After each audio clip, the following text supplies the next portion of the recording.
दरम्यान देवेंद्र फडणवीस यांनी बळवंत वानखडेंवर टीका केली। वानखडेंनी विधानसभेमध्ये कधी तोंड उघडलं नाही असं फडणवीस म्हणाले।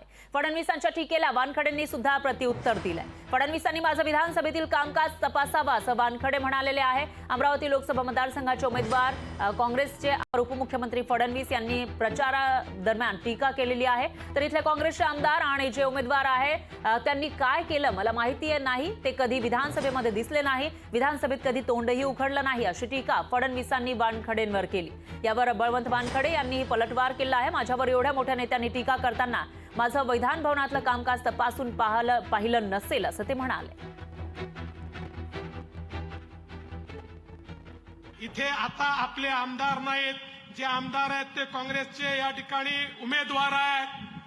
त्यांनी काय केलं मला माहिती नाही, ते कधी विधानसभेत दिसलेही नाही, विधानसभेत तोंडही उघडलं नाही, कुठली मागणी त्यांनी केली नाही, पण मी त्यांच्यावर टीका करणार नाही।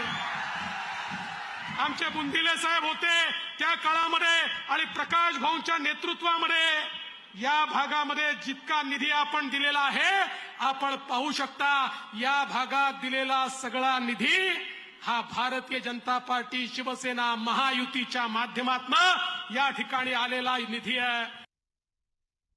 माझ्यावर टीका करताना एवढ्या मोठ्या नेत्यांनी टीका करताना कदाचित त्यांनी विधानसभेतील माझं कामकाज तपासून पाहिलं नसेल।